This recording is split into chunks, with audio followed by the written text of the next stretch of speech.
بسم اللہ الرحمن الرحیم۔ اب یسألونک ماذا ینفقون، یہ جہاد کے بعد انفاق کا بیان ہے۔ ماذا ینفقون، سوال دو ہیں، کیا اور کہاں خرچ کرے۔ حضرت تھانوی، کیا اور کہاں خرچ کرے؟ ماذا قل، شیخ اول فرما دیجئے جو بھی خرچ کرو، من خیرن، مال سے، خیر سے وہ کر سکتی ہو، یعنی جو بھی خیر سے خرچ کرو حلال مال سے۔ پہلے شیخ جواب آ گیا، کہاں خرچ کریں؟ فللوالدین والاقربین، یہ کیا ہے؟ نفقہ، والدین کے لیے، قریبی رشتہ داروں کے لیے، یتیموں کے لیے، مسکینوں کے لیے، مسافروں کے لیے۔ وما تفعلوا من خیر، ترغیب الی الجہاد، اور جو کوئی تم کرو گے بھلائی خرچ کر کے، سامان جمع کر کے، فإن اللہ بہ علیم، کتب علیکم القتال، اعادہ مضمون جہاد، فرض کر دیا گیا اوپر تمہارے قتال، لڑائی، وہو کرہ لکم، حالانکہ وہ کرہ گراں ہے، طبعاً واسطے تمہارے، وعسا، اور ممکن ہے یہ کہ ناپسند کرو تم کسی چیز کو، اور وہ بہتر ہو واسطے تمہارے، واقع میں، وعسا، اور یہ بھی ہو سکتا ہے کہ پسند کرو تم کسی چیز کو اور بری ہو واسطے تمہارے، نفس الامر میں۔ واللہ یعلم، اللہ جانتا ہے حقیقت ہر چیز کی اور تم نہیں جانتے۔ یسألونک عن الشہر الحرام، سوال کرتے ہیں تجھ سے حرمت والے مہینوں کے بارے میں۔ یہ قتال فیہ بذل الاجتمال ہے، یعنی اس میں لڑنا، کس چیز کے بارے میں؟ یعنی اس میں لڑائی کرنا۔ قل، فرما دیجئے، یہ تحقیقی جواب ہے، قل قتال فیہ کبیر، اس میں لڑائی کرنا، کبیر آمدن، لڑائی کرنا بھاری چیز ہے، گناہ نہیں فرمایا، کبیر بہت بڑی چیز ہے، بھاری چیز ہے۔ قتال فی، آپ کے پاس کوئی چیز لکھی ہے یعنی خاص قسم کی، قتال آمدن، تنوین تنبیہ، یعنی خاص قسم کا قتال۔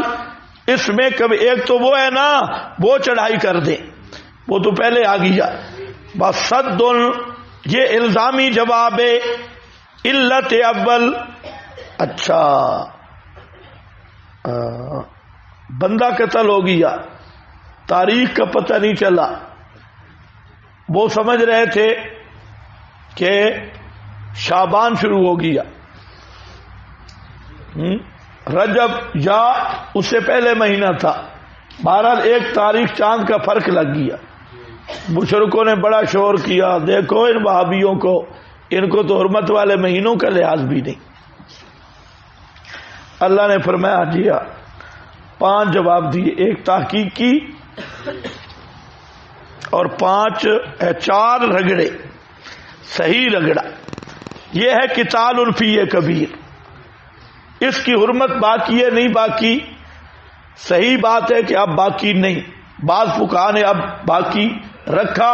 یہ ایک فقہی بحث ہے بڑی لمبی کہ یہ حرمت والے مہینوں کی اب بھی تحریم باقی ہے یا نہیں۔ ہاں بھائی، صد الزامی جواب ہے، فرمایا ہاں، حرمت والے مہینے میں قتال تو ہو گئی بڑی بات، تو تم جو صوفی سلطتی ہو خود اپنے آپ کو دیکھو، تم نے جو رنگ لگائے ہوئے، کچھ سمجھ کوئی نہیں آئی۔ یہ مناظرانہ جواب ہے، مناظرانہ۔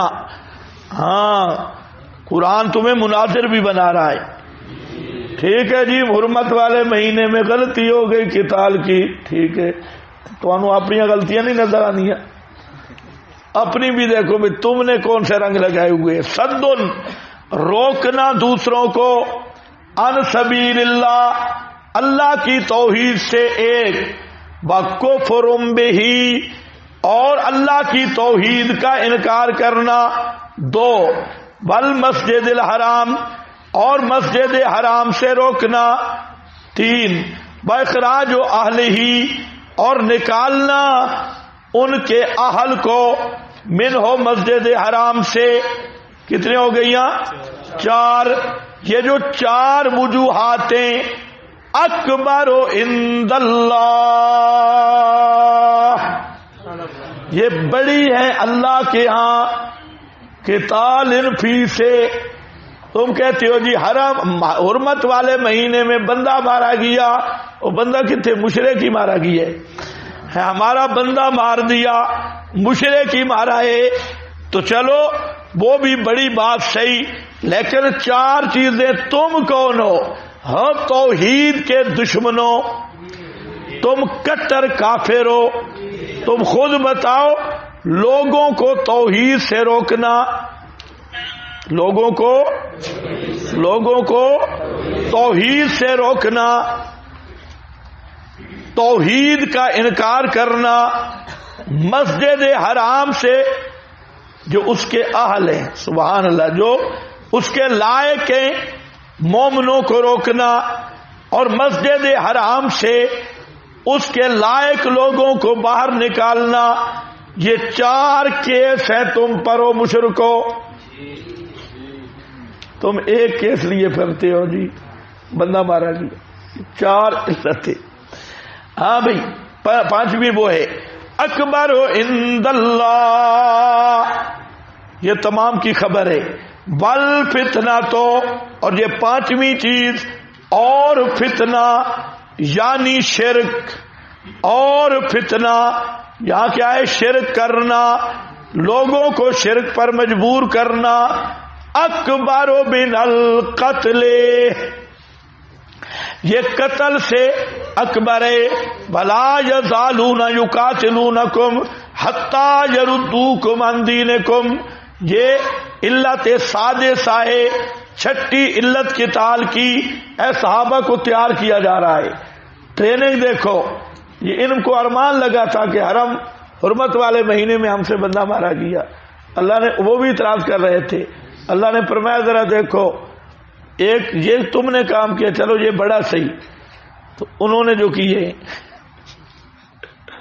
اس کا بھی تقابل کر لو۔ چار وہ، پانچواں فتنہ اکبر من القاتل، اور چھٹا یہ کہ تم اگر صوفی بنو گے بھی صحیح نہ، وہ تمہیں نہیں چھوڑنے لگے، تم بے شک صوفی بن جاؤ۔ آج بھی اسی طرح ہے، تم جتنے بھی صوفی بن کے بیٹھو نا، وہ تمہیں نہیں چھوڑیں گے۔ آج بالکل اسی طرح ہے۔ یہ جو آپ کے صلح کن ہیں، یہ بیچارے صلح کرتے کرتے ان کے نیچے پڑھتے پڑھتے پڑھتے منتیں کرتے، آخر پہ کیا ہوتا ہے؟ وہ کوئی نہ کوئی آ کر ان کو انگلی دے جاتا ہے، وہ معاف شاف نہیں کرتے۔ ان پہ جب قریب سے فتویٰ آتا ہے نا، اس مولوی کے پیچھے نماز نہیں ہوتی، پھر ہمیں بلاتے ہیں جی آپ تشریف لائیں، پھر ہم یاد آتی ہے۔ اور یہ سب کیا، اب ہم کیا کہتے ہیں؟ کئی فون آتے ہیں جی میں ادھر 50 سال سے نماز پڑھا رہا ہوں، لوگ کھڑے ہو گئے اور وہ کہتے ہیں مماتی اس کے پیچھے نماز نہیں، تو جہاں میں اسے روکتا ہوں، میں کہتا ہوں سب سے بڑا بے غیرت تو ہے کہ 50 سال مسجد میں رہ کے تو نے اپنا مسئلہ ہی نہیں بیان کیا، لوگوں کو تو نے مسئلہ ہی بیان نہیں کیا۔ ہمیں 4-5 سال ہوئے ہم جہاں بیٹھے ہیں، آؤ ذرا سے لڑ کسی کو کہو لے کے آ جائے، لے جائے، رافضی ہیں، بڑے بڑے بریلر ہیں، اور ہم تو ویسے مسافر ہیں، لیکن جہاں بیٹھے ہیں ان کو کہو ذرا ہمت کرو آؤ، لیکن خود مسئلہ نہیں بیان کرتا۔ اس کی پہلی سزا یہ ہوتی ہے کہ جو پہلے استاد جی کہہ رہے تھے، وہ جوتے مار کے نکالتے ہیں۔ یہ دنیاوی سزا ہے، آخرت کی تو آئے گی نا۔ پہلی تو تم جتنے سپر بن جاؤ، یہ نہیں چھوڑتے تمہیں، بے شک ہے وہ فروعی مسئلہ ہے، شروعی مسئلہ ہے، صحابہ کا اختلافی ہے، بزرگوں کا اختلاف ہے، اکابر کا مسئلہ ہے. انہوں نے جب ڈنڈا دبایا پھر اصولی بن جاتا ہے، پھر فروعی نہیں. ہاں بھئی دیکھو یہ ایسے ہے، ان استطاعوا حتیٰ کہ لوٹا دیں تمہیں وہ تمہارے دین سے، اگر وہ طاقت رکھیں. اشارہ کر دیا کہ تمہیں وہ مرتد نہیں کر سکتے. قوم کا خطاب بار بار بتا رہا ہوں، صحابہ کا ارتداد نہیں ہو سکتا. اس لیے ان استطاعوا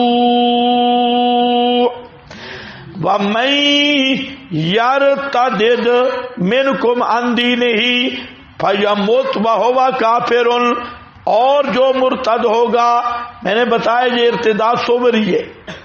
ارتداد سے مراد کیا ہے؟ ارتداد صوری، جو کچے لوگ تھے یا مائل تھے یا انہیں بات سمجھ ہی نہیں آئی، تو وہ ہے ارتداد منکم عن دینہ، اس کے دین سے. پس مر گیا اس حال میں کہ وہ کافر ہے. وہی لوگ ہیں برباد ہو گئے اعمال ان کے دنیا میں اور آخرت میں. وہی لوگ ہیں جہنم والے، ہم فیہا، وہی لوگ اس جہنم میں ہمیشہ رہنے والے. ان الذین آمنوا، بشارت ہے بے شک وہ لوگ جو ایمان لائے، والذین ہاجروا، وہ لوگ جنہوں نے ہجرت کی اور جنہوں نے جہاد کیا فی سبیل اللہ، اللہ کی راہ میں.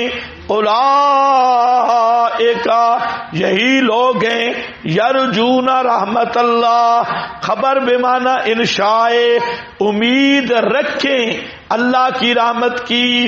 واللہ غفور الرحیم، یہ امید رکھیں اللہ کی رحمت کی.